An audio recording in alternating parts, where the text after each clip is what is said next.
Section 1. Good morning. Can I help you? Yes, I've just been accepted on a course at the university and I'd like to try and arrange accommodation in a hall of residence. Yes, certainly. Please sit down. What I'll do is fill in a form with you to find out a little more about your preferences and so forth. Thank you. So, first of all, can I take your name? It's Anu Bhatt. Could you spell your name, please? Yes, ANUBHATT. Thanks. And could I ask your date of birth? The 31st of March, 1972. Thank you. And where are you from? India. Oh, right. And what will you be studying? I'm doing a course in nursing. Right, thank you. And how long would you want to stay in hall, do you think? Well, it'll take 3 years, but I'd only like to stay in hall for 2.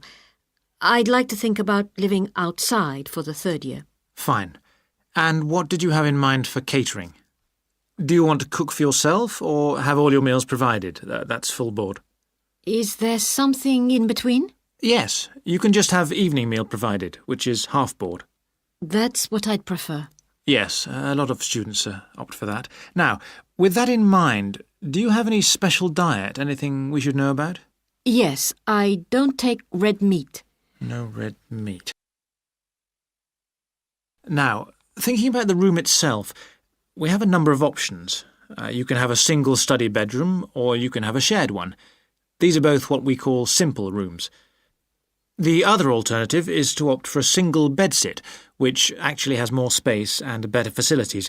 There's about £20 a week difference between them. Well, actually my grant is quite generous and I think the bedsit sounds the best option. Lovely. I'll put you down for that and we'll see what availability is like. Now, can I ask some other personal details which we like to have on record? Yes, of course. I wonder if you could let us know what your interests are. This might help us get a closer match for placing you in a particular hall. Well, I love the theatre. Right. And I enjoy sports, particularly badminton. Ah, that's worth knowing. Now, what we finish with on the form is really a list from you of what your priorities are in choosing a hall, and we'll do our best to take these into account. Well, the first thing is I'd prefer a hall where there are other mature students, if possible. Yes, we do have halls which tend to cater for slightly older students. And I'd prefer to be out of town. That's actually very good for you because we tend to have more vacancies in out-of-town halls. Lucky. Yes. Anything else? Well, I would like somewhere with a shared area, a TV room, for example, or something like that. It's a good way to socialise. It certainly is. That's it. Now, we just need a contact telephone number for you. Oh, sure, I'll just find it. It's 667549. Great. So we'll be in contact with you as soon as possible. Section 2. Hello, I'm delighted to welcome you to our wildlife club and very pleased that you're interested in the countryside and the plants and creatures of this area. I think you'll be surprised at the variety we have here, even though we're not far from London. I'll start by telling you about some of the parks and open spaces nearby. One very pleasant place is Halland Common. This has been public land for hundreds of years, and what you'll find interesting is that the River Ouse, which flows into the sea 80 kilometres away, has its source in the common. There's an information board about the plants and animals you can see here, and, by the way, the common is accessible 24 hours a day. Then there's Holt Island, which is noted for its great range of trees. In the past, willows were grown here commercially for basket making, and this ancient craft has recently been reintroduced. The island is only open to the public from Friday to Sunday because it's quite small, and if there were people around every day, much of the wildlife would keep away. From there, it's just a short walk across the bridge to Longfield Country Park. Longfield has a modern replica of a farm from over 2,000 years ago. Children's activities are often arranged there, like bread making and face painting. The park is only open during daylight hours, so bear that in mind if you decide to go there. Longfield Park has a programme of activities throughout the year, and to give you a sample, this is what's happening in the next few days. On Monday, you can learn about herbs and how they've been used over the centuries. You'll start with a tour of our herb garden, practice the technique of using them as colour dyes for cloth, and listen to an illustrated talk about their use in cooking and medicine. Then on Wednesday, you can join local experts to discover the variety of insects and birds that appear in the evening. We keep to a small number of people in the group, so if you want to go, you'll need to phone the park ranger a few days ahead. There's a small charge which you should pay when you turn up. I'm sure you're all keen to help with the practical task of looking after the park, so on Saturday you can join a working party. You'll have a choice of all sorts of activities, from planting hedges to picking up litter, so you'll be able to change from one to another when you feel like it. The rangers will be hard at work all day, but do come and join in, even for just a short while. One thing, though, is to make sure you're wearing something that you don't mind getting dirty or torn. And finally, I'd like to tell you about our new wildlife area, Hinchingbrook Park, which will be opened to the public next month. This slide doesn't really indicate how big it is, but anyway, you can see the 2 gates into the park and the main paths. As you can see, there's a lake in the northwest of the park with a bird hide to the west of it at the end of a path, so it'll be a nice, quiet place for watching the birds on the lake. Fairly close to where refreshments are available, there's a dog walking area in the southern part of the park, leading off from the path. And if you just want to sit and relax, you can go to the flower garden. That's the circular area on the map, surrounded by paths. And finally, there's a wooded area in the western section of the park, between 2 paths. OK, that's enough from me, so let's get on and have a look. Section 3. Hi, Yun. As you know, I've asked you here today to discuss the future of our Self-Access Centre. We have to decide what we want to do about this very important resource for our English language students. So, can you tell me what the students think about this? Well, from the students' point of view, we would like to keep it. The majority of students say that they enjoy using it because it provides a variation on the classroom routine, and they see it as a pretty major component of their course. But we would like to see some improvements to the equipment, particularly the computers. There aren't enough for one each at the moment, and we always have to share. Well, yes, the teachers agree that it is a very valuable resource, but one thing we have noticed is that a lot of the students are using it to check their personal emails. We don't want to stop you students using it, but we think the computers should be used as a learning resource, not for emails. Some of us also think that we could benefit a lot more by relocating the Self-Access Centre to the main university library building. How do you think the students would feel about that, Yun? Well, the library is big enough to incorporate the Self-Access Centre, but it wouldn't be like a class activity anymore. Our main worry would be not being able to go to a teacher for advice.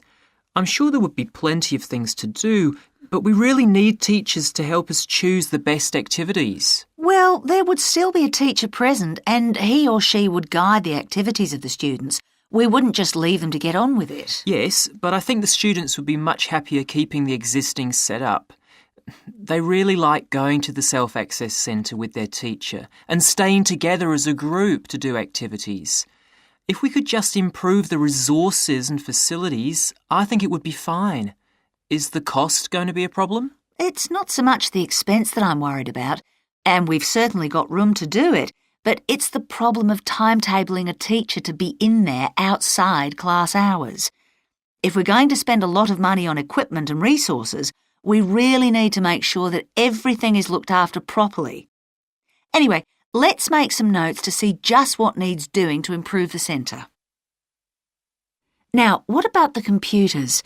I think it might be a good idea to install some new models. They would take up a lot less room, and so that would increase the workspace for textbooks and so on. That would be great. It is a bit cramped in there at times. What about other resources?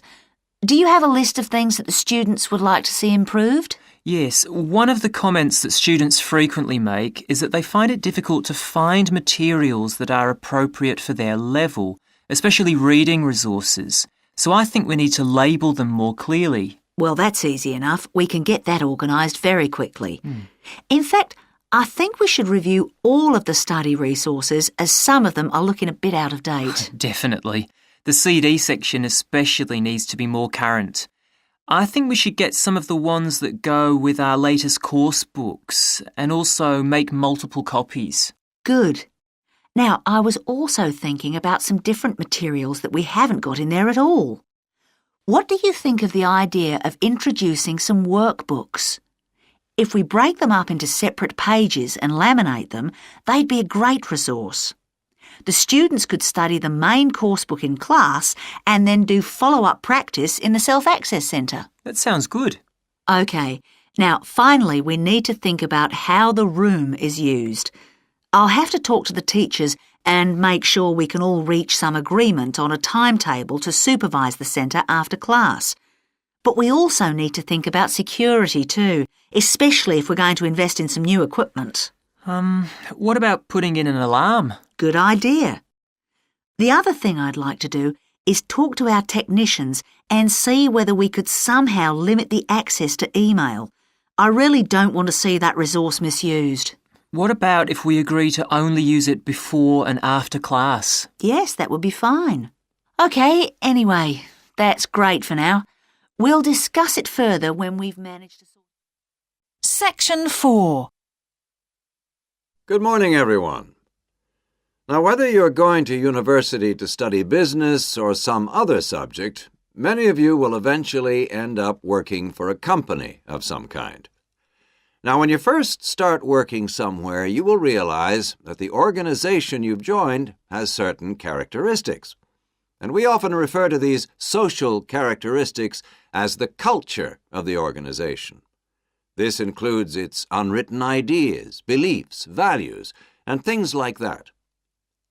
One well-known writer has classified company cultures by identifying 4 major types.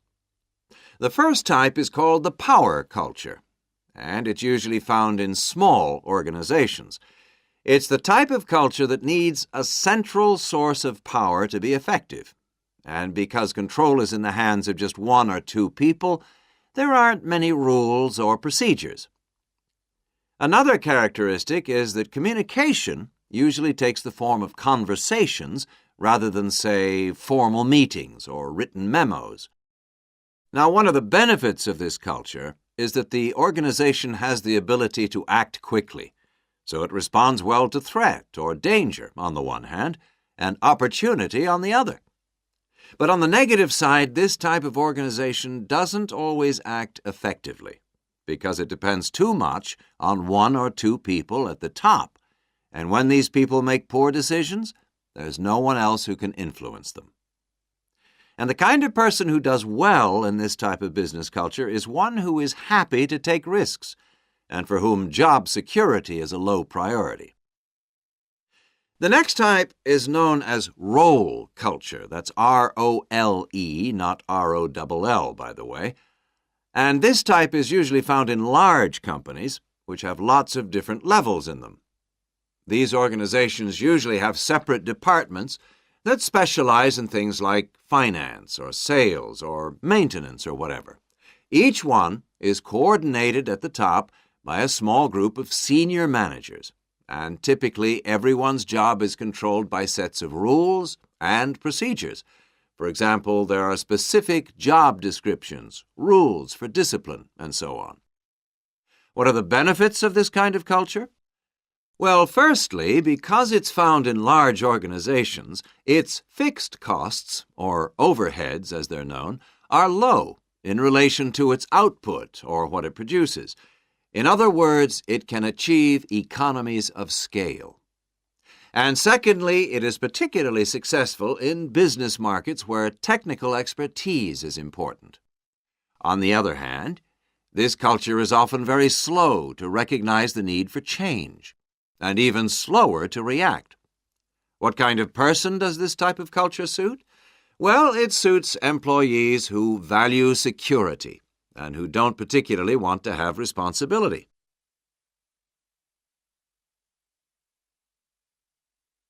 Moving on now to task cultures. This type is found in organizations that are project-oriented. You usually find it where the market for the company's product is extremely competitive, or where the products themselves have a short lifespan. Usually, top management delegates the projects, the people, and other resources, and once these have been allocated, little day-to-day control is exercised from the top, because this would seem like breaking the rules. Now, one of the major benefits of this culture is that it's flexible, but it does have some major disadvantages too. For instance, it can't produce economies of scale or great depth of expertise. People who like working in groups or teams prefer this type of culture. And finally, the fourth category is called the person culture. This type is quite unusual.